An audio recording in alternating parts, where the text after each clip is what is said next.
On this episode of the Contagious Influencers of America podcast, he's the pastor of a little country church. Well, at least that's how he refers to it. But let me tell you, there's some 15,000 people in his congregation. Pastor Allan Jackson is in the house. To be completely candid, up until that point, I thought good people did the right thing and good things happened to them. And if you were bad people, you did bad things and bad things happened to you. And then my life blew apart and I hadn't been intentionally doing bad things.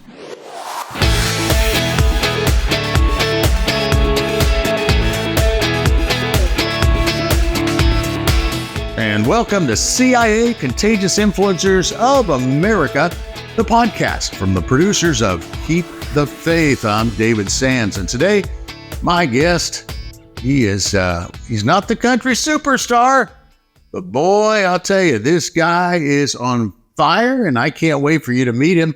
I'm talking about Pastor Allan Jackson. He's the senior pastor of the World Outreach Church in Murfreesboro, Tennessee. And he encourages some 3 million people every week through his Allan Jackson Ministries. That his daily, he has a daily devotional. He has a podcast. He's got a lot of great content on his website.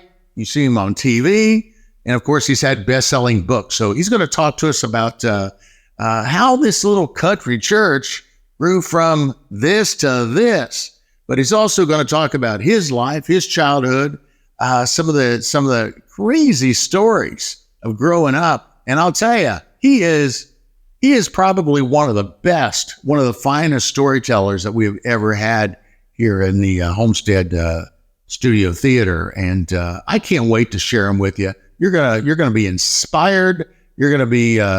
He's got so much passion. You're gonna be fired up. So enough with the introduction. Let's just get to my interview with Pastor Allan Jackson.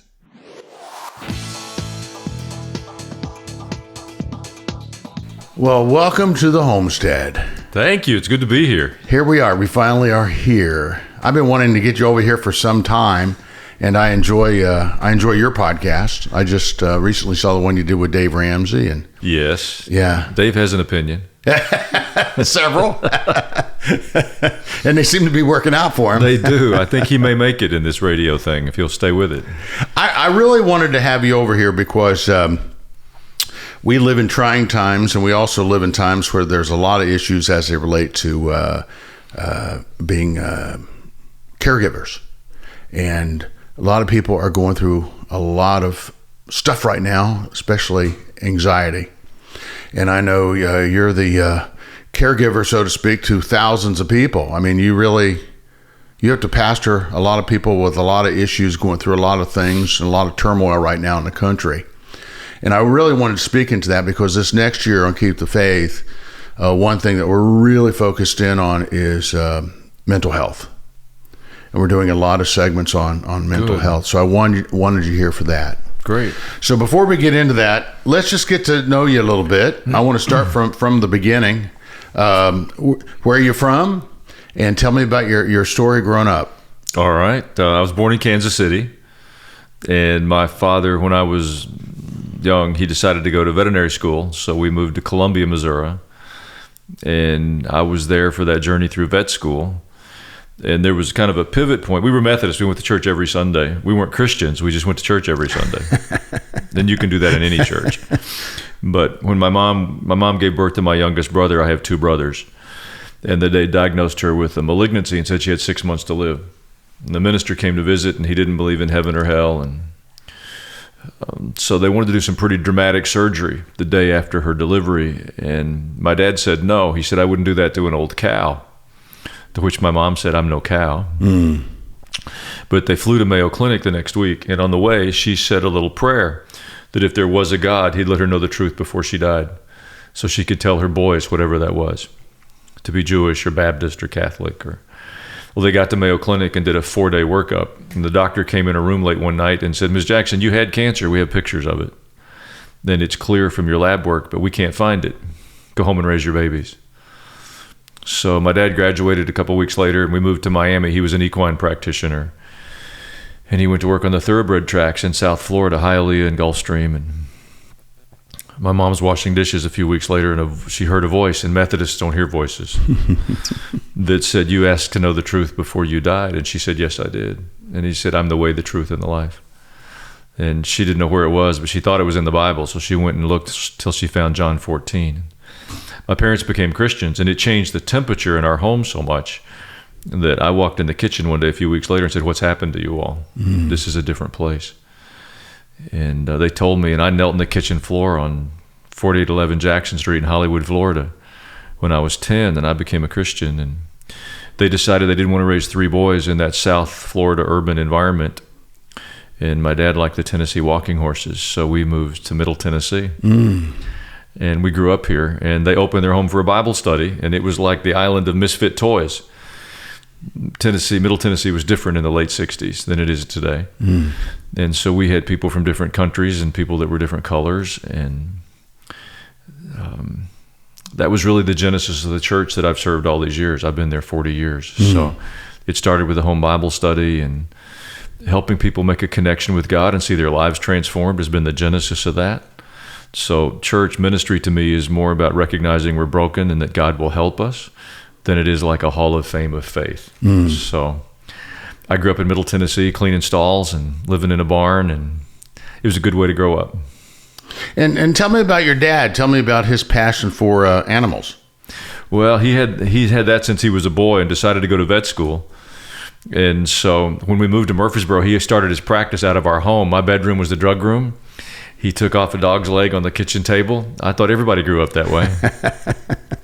And he had such a big heart for animals. If somebody didn't want to pay for the treatment, he'd just take the animals. So he'd come home one day with a blind lamb, or one day he came home and he'd been in a horse barn and they had caught some baby skunks, and he descented them all if he could have one. So he came home and we got a new pet that day. We had a descented skunk, which was great fun with our friends. Or if somebody knocked on the front door and we wanted to talk to him, we just sent the skunk to the door. So I think I'd like one now. It'd solve some problems in my house. So, but it was a fun way to grow up. You know, we were connected to animals and interacting with people, and that with the faith that my parents gave us really gave us a good foundation.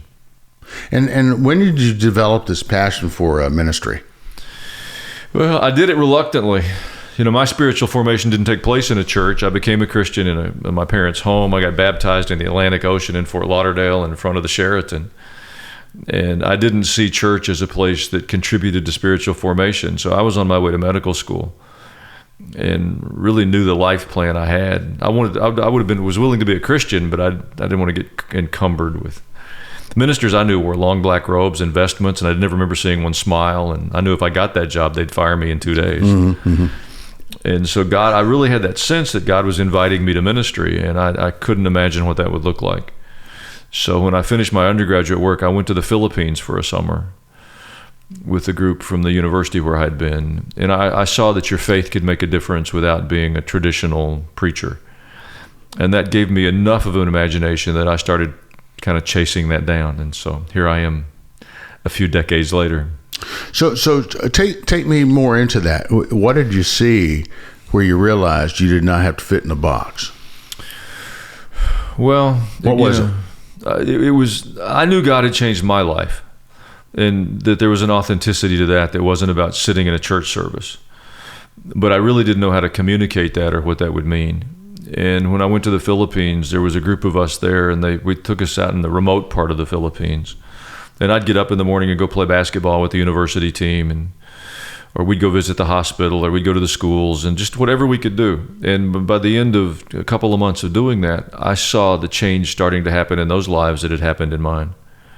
And it wasn't because I was the way my exegesis of Scripture or my hermeneutical excellence, because we were just doing life together.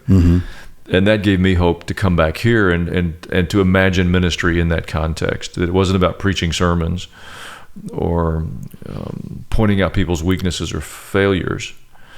That God really did change lives.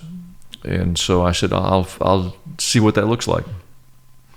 I had a problem. I kept saying with my mouth that my faith was the most important thing in my life. But I was aware enough to know that my self-practice suggested something else. I was trying to figure out how to make however much money I wanted, and the prestige I thought I needed, and I wanted to reconcile those two. And so what I went to do was try to figure out a way to live in a way that supported what I said. And that led me further into ministry. Ministry can be I once had a pastor who I'm a preacher's kid, and I sorry, I understand. And I said, I just don't know if God wants me behind a pulpit or not. And he goes, "Are you kidding?" He goes, "What you're doing is reaching more people." Because at that time, I was in Hollywood, and I had produced, for example, an infomercial called "Keep the Faith," a contemporary Christian music compilation. But didn't buy any Christian media, only bought Lifetime, Bravo, Discovery, and called it "Keep the Faith: The Quest for Love, Happiness, and Purpose." This is mid-'90s. And it ended up going double platinum. It ended up doing incredibly well. But the crazy thing is, it aired over 16,000 times, and it had an amazing reach because its number one market in the country was not Dallas, not Atlanta, not Nashville. It was San Francisco. Wow. Because of the way the story was told, because we didn't even mention that it was a Christian music collection until, I think there was a little disclaimer someplace just so we wouldn't have attorneys coming after us, right? About 10 minutes in. Because I knew if they got the check, they would cash it. Right. Right? But this pastor told me, he says, pulpits can be all kinds of different things and all kinds of different venues. That's not what it's about. Ministry can be defined so many different ways. And I know you spoke to this several times in regards to your church, at your church.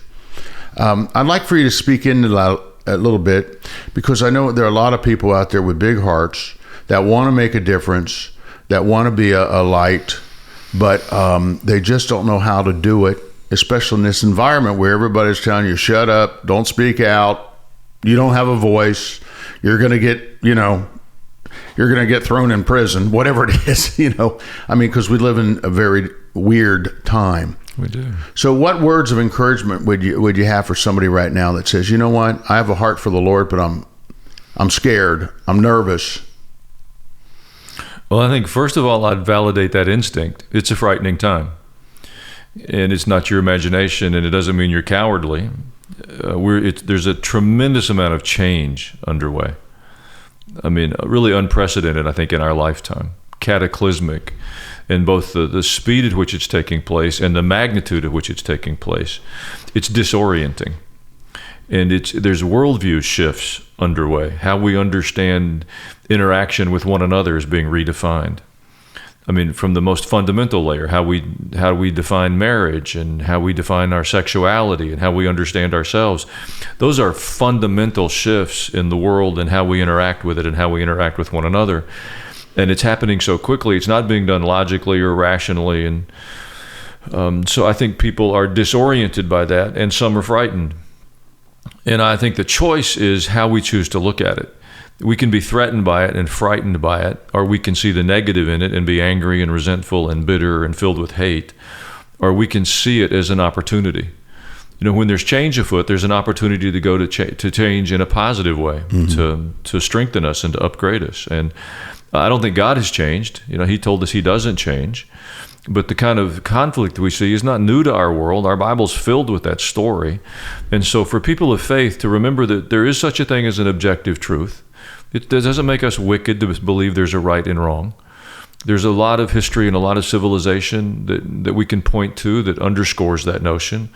And I have to purposely give energy and thought to finding the good things. I keep a good news list.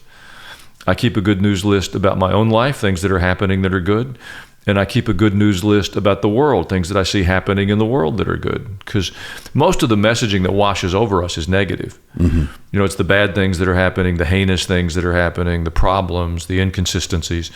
And it's overwhelming. So I'll get out my good news list and I'll read it out loud because I need to hear it and be reminded that there's positive things. So I'm not frightened. I think there's an opportunity for our faith and our worldview to actually gain influence. Mm-hmm. Doesn't mean we're not going to yield the field, but we're not going to be able to behave the way we've behaved for the last several decades.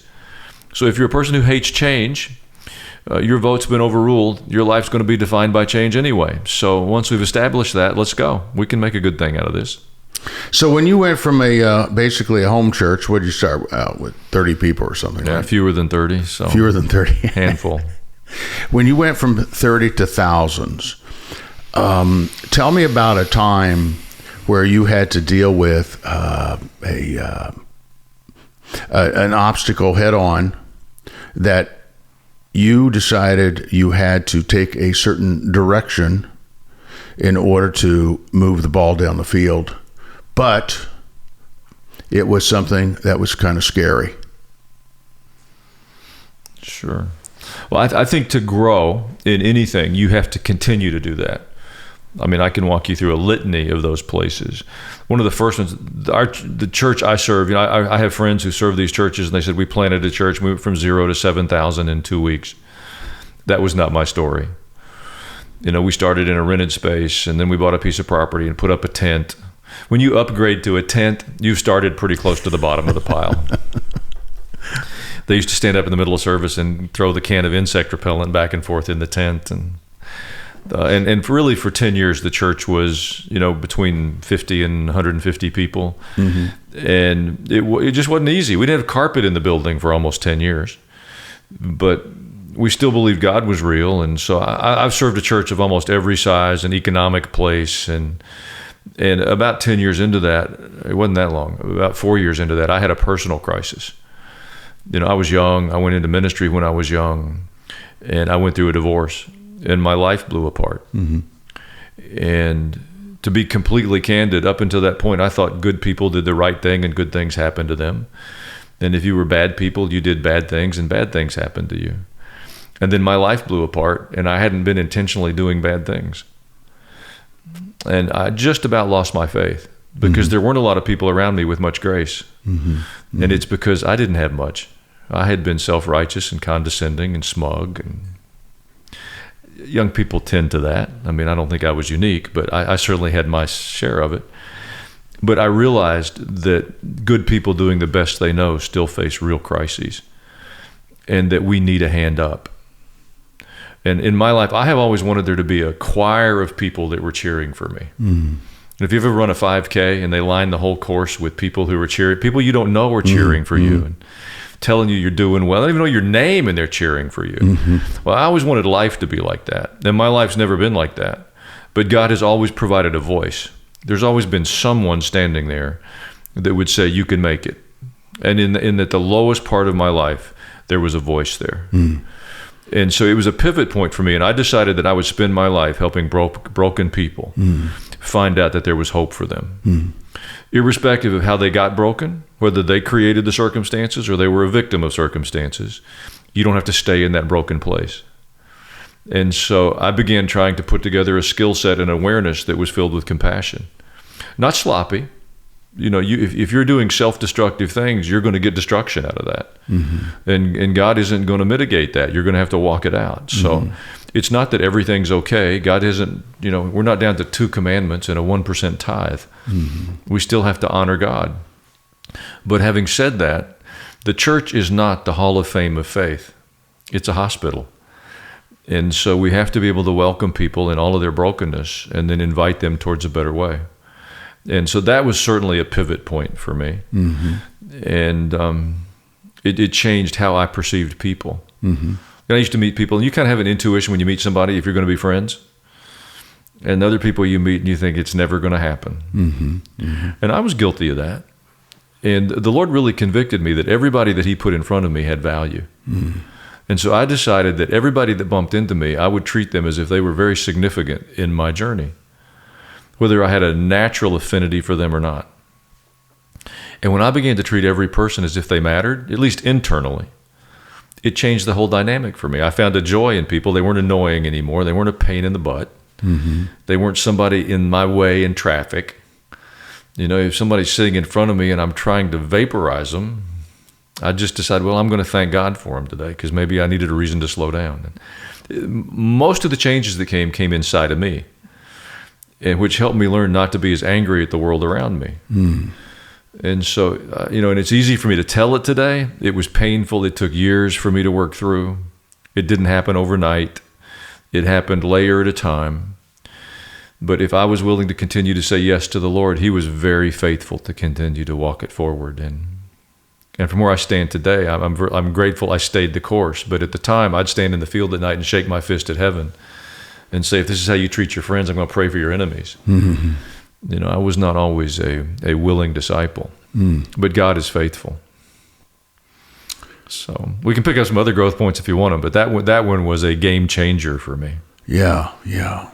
You bring up broken people. Let's go to that because as I mentioned before, mental health is on our radar big time.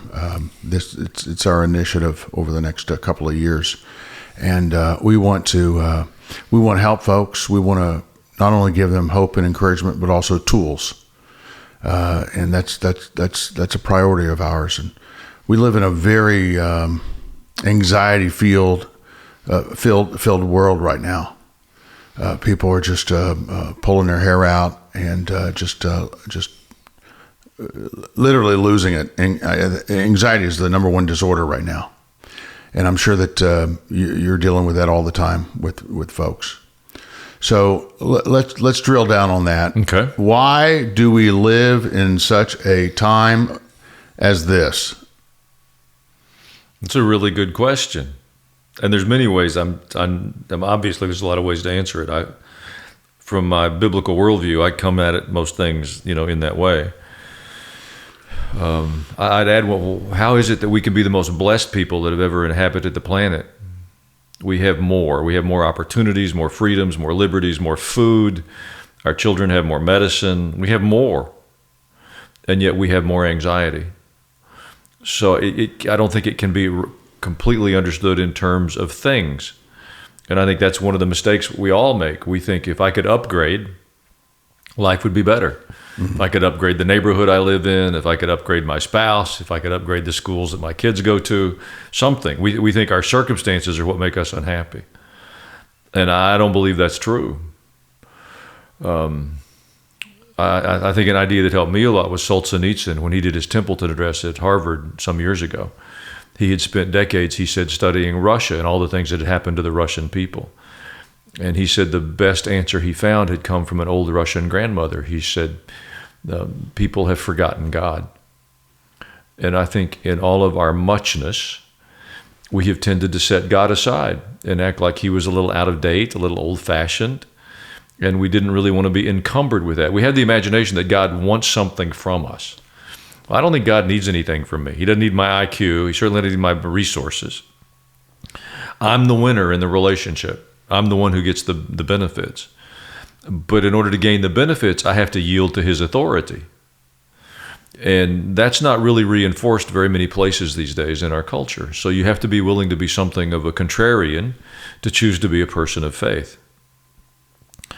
But I think if we can acknowledge that more isn't going to make me better, if it would, there would be no suicide amongst the elites or the celebrities or the wealthy, and there would be no addiction problems because they would have no needs for substances. And clearly, all of those things are as prolific amongst people with a great deal of resources as they are amongst the impoverished. So resources and opportunities and celebrity are not going to bring contentment. And yet we all strive for it. We want our kids to become the next great athlete or to win the lottery or to whatever. And I'm not opposed to those things. I've had nothing and I've had more, and it's better to have something. But something doesn't make me more peaceful. Mm-hmm. So the answer has to be someplace else. And so I began to say, if there is a God and he could be known, what would that mean to know an all-powerful, all-knowing being that was willing to make a journey with me in a very personal way? And I have found that to bring tremendous hope to me on a daily basis, even if there are voices that rage against it. Even if I say, okay, I'm going to accept the biblical worldview that God created us in his image and that there is a creator. And well, how do you explain that? I can't. But I can't explain how my iPhone works either, but I'm not offended to use it. Mm-hmm. I don't think it makes me intellectually deficient. I can't recreate the car I drove over here in today. But I climbed in it and turned it on, and I didn't feel like I was being intellectually inconsistent. And this notion that I have to explain everything about my faith in order to benefit from it, I just don't accept it. I can see the good it brings, and I encourage other people to walk a similar path. And in 60 seconds, my interview with Pastor Allan Jackson continues. Hi, I'm Jackie Dorman. Are you longing to find your soulmate, but you're tired of online dating, singles ministries, blind dates, or even being set up on bad dates by well-meaning family and friends? If none of that's worked for you and you have no idea how to meet marriage-minded men or even truly Christian men who will seek you out for a lasting, committed relationship without the head games, then I invite you to join me in my free Married in 12 Months challenge. Look, there's nothing good or sacred or even noble about sitting in the waiting room. So in this challenge, I'm going to teach you why now is your time to find love. What are the lies that are holding you back? Why God wants you married, the biblical law of attraction, and the tools you need to become a bride. Don't wait any longer. Just sign up for my free Married in 12 Months challenge today at lovestories.com, and you can step into the love story that God has already written about you. That's lovestories.com. So was there ever a time, tell me a story, where anxiety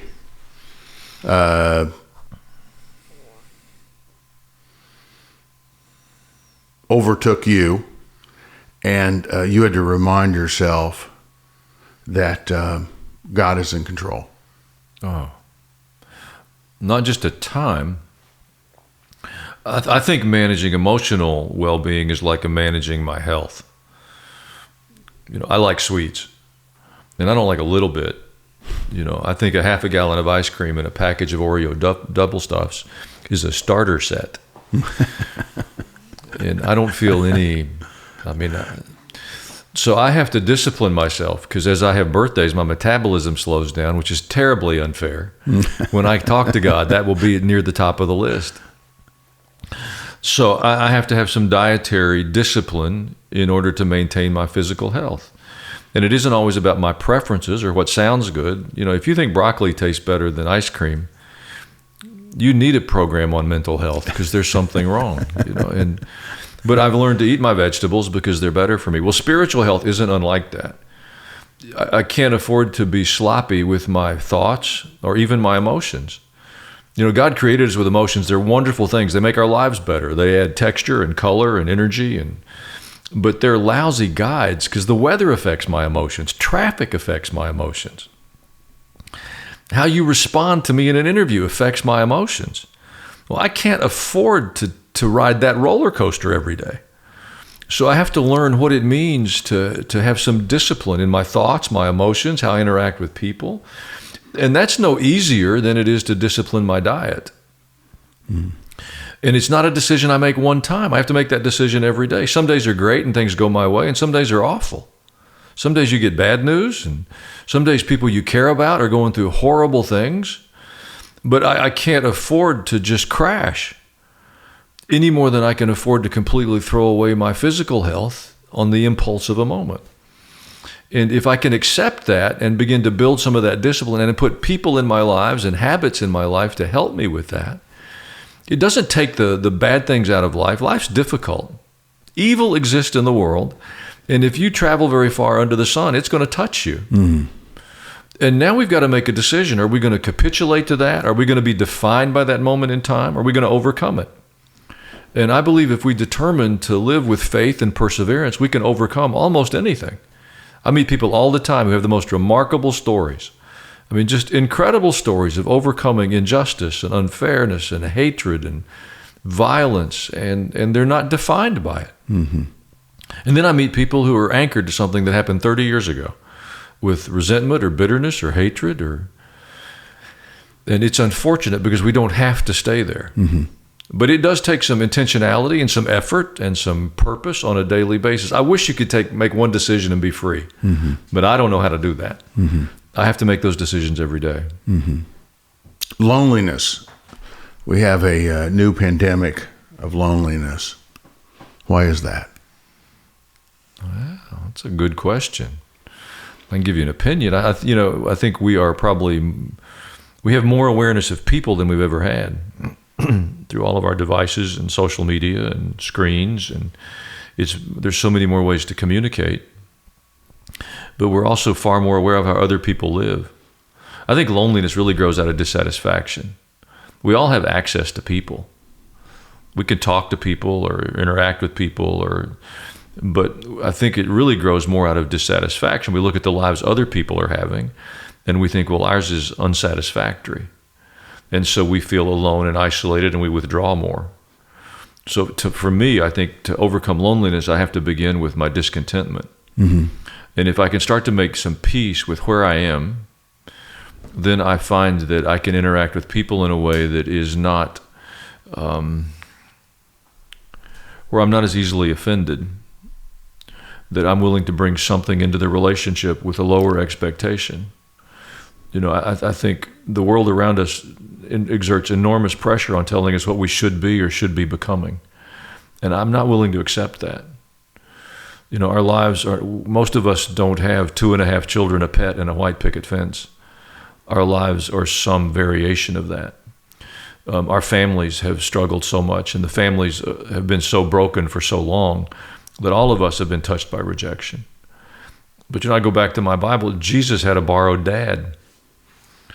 Jesus' birth story is not perfect. Mary had to leave her hometown because there was so much gossip about her. It wasn't a safe place for her to stay. Joseph stepped in to fill a void, but it wasn't his son. There's a lot of emotions all the way around that story, and that's our Savior. Well, if that's true in the Jesus birth narrative, it's almost Christmas time, then I think we've got to recognize that our life stories aren't going to be perfect. And we can decide that makes us feel broken and alone and isolated. Or we could imagine that makes us a part of God's divine purpose. And I'm going to keep knocking on doors and meeting people until I understand what mine is. Mm-hmm. So we all feel lonely. There's a voice in our head that tells us we're alone. You can be alone in a crowd. You can be alone in the midst of a peer group. You can be alone. Loneliness isn't about the people around you. Loneliness starts with what's inside you. You wrote a book called Freedom from Worry and Anxiety. Yeah. Gosh, we're trying to offload some of mine.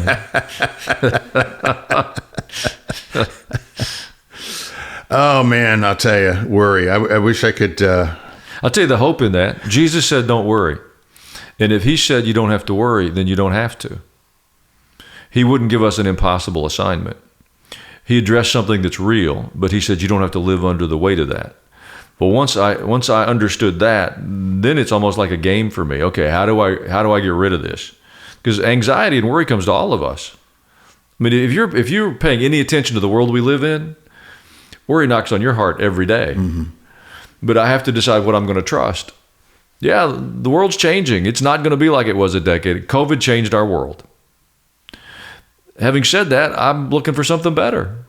There's so many good things that have come out of it. We've learned to use technology in new ways. We have learned we can't trust places we trust. So now we listen better and we're better observers. So rather than be angry about who we can't trust, be grateful for the fact that we were awakened from the sleep where we used to trust people who weren't trustworthy. Mm-hmm. I'm not worried about that. I'm happy that I've been awakened from that condition. So I think it really starts so much with how we choose to understand what's happening. We're not special and we're not entitled. If you'll say it to yourself every day, yeah, God loves you, but that doesn't make you special. He loves everybody. Mm-hmm. I think we're doing something damaging to our kids, telling them they're so special and they're so unique, and we don't ever want them to be bruised or hurt. And I'm not special and I don't deserve something better. God loves me, but we got to go negotiate the rest. Mm-hmm. Mm-hmm. And that helps me kind of offload that worry. In your book, Intentional Faith, Aligning Your Life with the Heart of God. How do you do that? Well, the intentional part is really the key to that. Most of us, people say to me all the time, I'll do whatever God wants me to do if I just know what he wants me to do. But I don't really think we practice that. And if you don't have the intent, it's highly improbable it's going to happen. I'd like to lose 10 pounds. But if I don't have the intent to do it, the fact that I'd like for it to happen, it's not going to. Because I'll eat dessert at my next meal completely guilt-free because I have no intention of engaging in the behaviors to change my condition.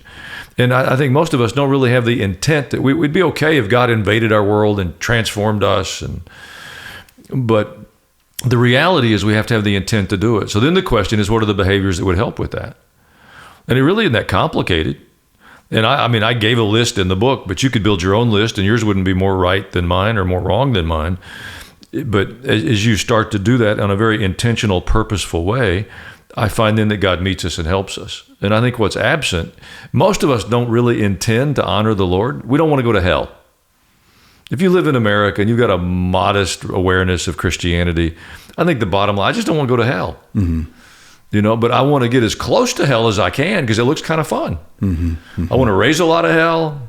I want to have friends that do. I don't necessarily want to get photographed with them, but I mean, I think that's really kind of where we have emerged from. And we don't really have the intent to honor God because that doesn't even look fun to us. So I think if we could tell the truth about that and then to begin to kind of rethink what that means. If there is a God, knowing him shouldn't be bad. It should be good. So how could I get to know him? What would that mean for me? And so the book is really a list of things that you could, I intend to honor God in my home. If I don't have the intent, it's not going to happen. The hardest place in all the world to be a person of faith is at home because they know you.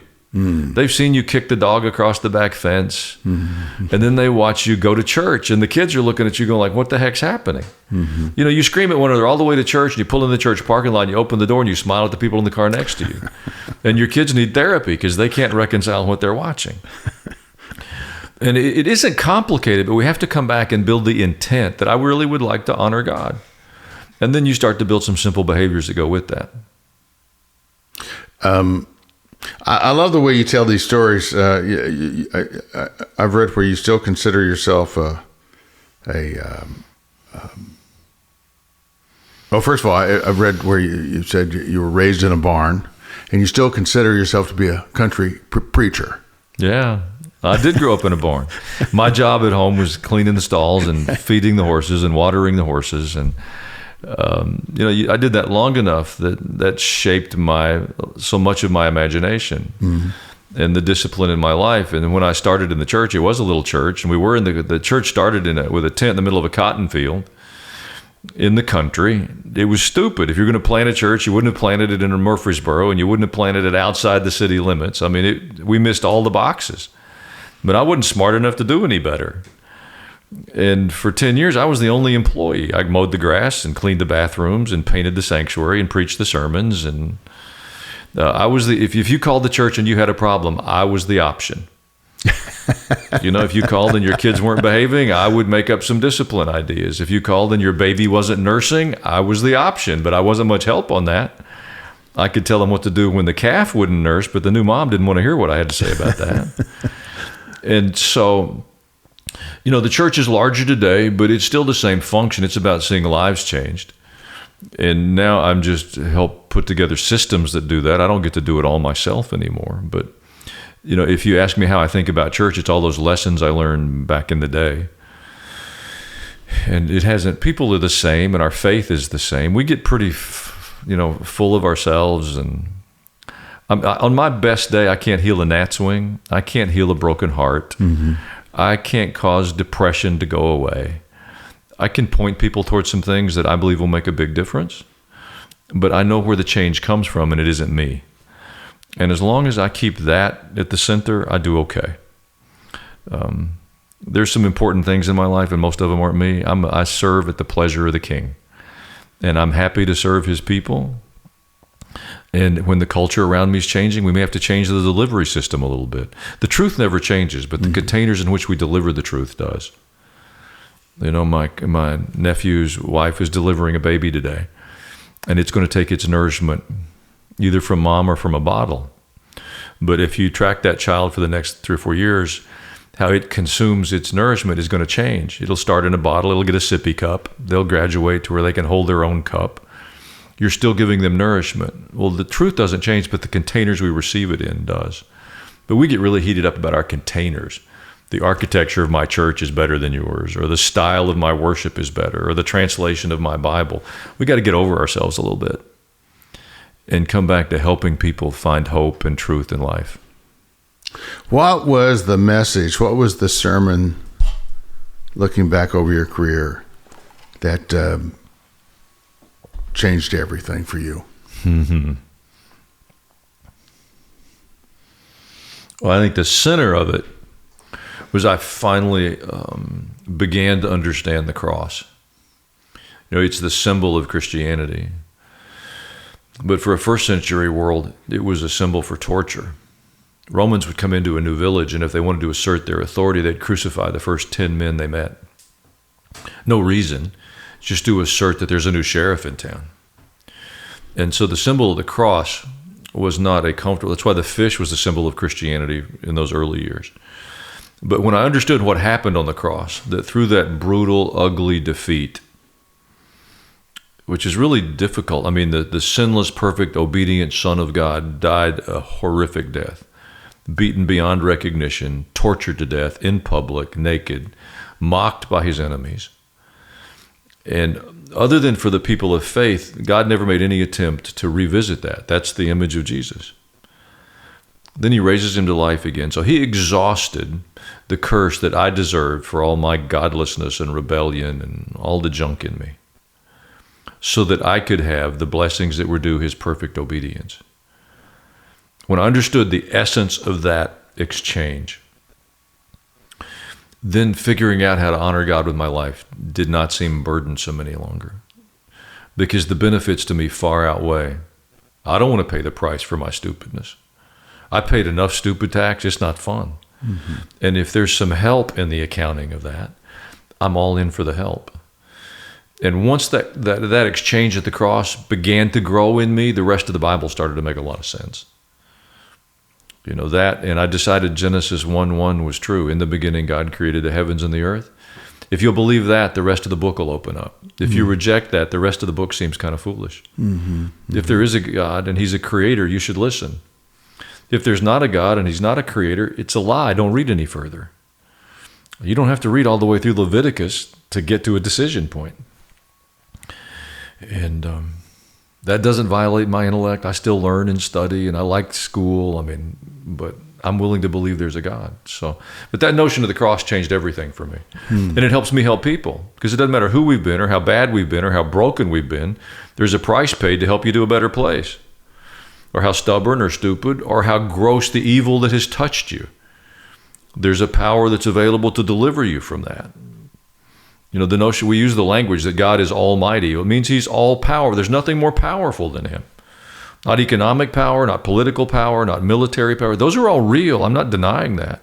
But there's a greater power available to us. So we're not trapped or stuck. I'm not a Christian because I like to sit in church and have services, because I really don't like church that much. Mm-hmm.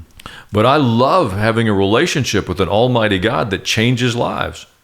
That's worth pursuing. From the beginning until today, I'm still on a journey. So let's go. It's a lot of fun.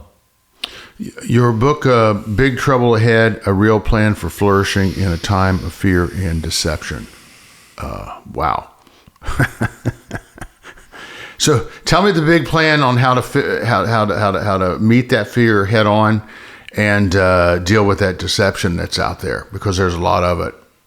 Well, I put that together really with the community of faith where I live, trying to walk out of COVID. We hear about a virus from Wuhan one day, and they tell us millions of us are going to die. And I didn't take it too seriously, because we'd heard about the bird flu and the swine flu, and I thought, oh, bother. They're trying to get the ratings up on the news. Mm-hmm, mm-hmm. And so we had a meeting in the office, and they said, are we having church this weekend? I said, heck yes. They're playing basketball in Nashville. They were having the SEC tournament. And I said, if they're playing basketball, we're having church. Well, the next morning I got a call from somebody in Metro PD that was a friend, and they said, we've closed Bridgestone, and they're loading the buses and sending the teams home. So I had a little humble pie and started to call some friends in the medical community, and we live streamed church that weekend. And we did it for 6 weeks. And by the end of 6 weeks, the narrative wasn't holding together anymore. My background is in science. I'm happy to follow the science. But science doesn't change at the state line. Science isn't different in New Jersey and Tennessee. And it became pretty clear we weren't following the science. I wasn't sure what was happening. So we started having church outside. I live in the Nashville area, and nobody was working. All the artists were home. So we put up an outdoor stage and called some friends and got a video truck and started calling our artist friends, and we would do worship and have a little church and have a concert. And we would put our chairs on the white lines in the parking lot so we could stay 10 feet apart. Right. Nobody was getting sick. And we did that for months. But it left me with a lot of questions, because now I didn't trust the CDC anymore. And I didn't trust the FBI anymore. And I didn't trust the Justice Department anymore. And I didn't trust a lot of pulpits anymore. And that's disorienting. And so we began to say, well, what do we do? How do we find hope in this? And that's really where the book came from, is that when trust is called into question, really when the things that you put your trust in, you realize weren't trustworthy. And my breakthrough was it didn't happen in 2020. COVID didn't make that happen. It had been going on a long time. They've been mutilating children at Vanderbilt, minor children, mutilating them at Vanderbilt long before 2020. I just didn't know it. And COVID pulled the curtain back on a lot of things. So I took it as a gift. I had been asleep. You know, when you're asleep, you're unconcerned, uninvolved. And it doesn't bother you. You're okay. It's not evil. It's a natural part of life, but it's not a productive part of life. And I had been asleep. So I feel like God gave us a gift. He woke us up and he said, you're trusting something that's not trustworthy. So I began to reconstruct where I put my trust, how I listen to the news, where I take guidance from. And it's been a gift in my life. So rather than feel like you're a victim, God woke us up from a place where we were incredibly vulnerable and put our feet on a path where we can accept responsibility for our well-being. That's a gift. So I think there's far more disruptions in front of us. I did an interview with Robert Kennedy a few weeks ago, and there's a lot of things he and I would not agree on, but he understands policy in a crazy way. And he said a government will use any crisis to usurp authority that's not theirs, any government. And once they usurp that authority, they will never give it back again. He said COVID was not a legitimate reason to overstep the Constitution, but we did. And he said once they've done that, they'll reassert that. They'll never give it back. They just wait for the next excuse to get their new power out. So I think we will see more disruptions, not necessarily a virus from Wuhan, but something else. And I think God's just begun to help us get prepared for how to deal with it. So that book was really the story of how we walk through that as a community of faith and how we help families find a way and navigate it. You know, the schools, we weren't having school, and we have a summer camp we used to do. We decided to do the camp. We just did it outdoors. We took some health precautions on how we prepared food. We had several hundred kids and counselors, and nobody got sick. So we went and told the story to the schools, and the schools started. And I mean, we were waiting for permissions from people who didn't really intend to make our lives better. They just wanted to hold their permissions. And I don't want to live that way. So again, we don't have to live filled with fear and filled with anxiety and filled with dread, angry because people aren't being whatever. Let's go make life better. We can do that together. That's good. We could go on forever and ever because because I have a big mouth. No, we should have done this several times over the years, but I just got to ask you the big question, and that is, do people come to your church expecting you to sing?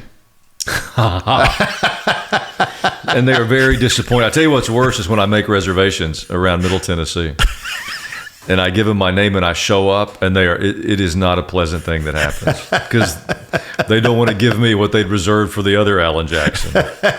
So no, I will not sing, but I have disappointed a lot of people. Well, thank you for stopping by. This has been fun. I really appreciate you and appreciate what you do and appreciate your message in your church. Well, thank you. I appreciate your note of hope, that the effort and energy you spend in helping encourage people and give them a point of hope. There's too little of that in our world, and I'm very grateful for what you're doing. It's an honor for me to be a part today. Thank you very much. And a big thank you, Pastor Allan. Folks, I encourage you to check out his website at allanjackson.com and subscribe to his daily devotional called Today with Allan Jackson, and so much more. And do check out our website, at ContagiousInfluencers.com. I think we have something like almost 240 podcasts for you to watch or listen to there. And, it's been a great ride. And I just can't believe all the greats that we've had in here and visiting with us. So I want to share that with you. So go to ContagiousInfluencers.com. Maybe when you're out walking, it's a great time to listen to the podcast because we truly do try to make them contagious. So do share them with a friend. Please do rate and review us and give us 5 stars. Also, we have a wonderful new platform that you're going to want to take a look at because there is all kinds of great content that will inspire you regardless of what you may be going through right now. We've got something for you at KeepTheFaith.com. That's right, KeepTheFaith.com. You're going to find all kinds of great video content, audio content, music, storytelling, inspiration. We try to give you tools for your toolbox. So do check all of that out at KeepTheFaith.com. I'm David Sams, and this week I'd just like to encourage you to go out there and live that life in living color because it sure is a heck of a lot more interesting than living in black and white. See you next time.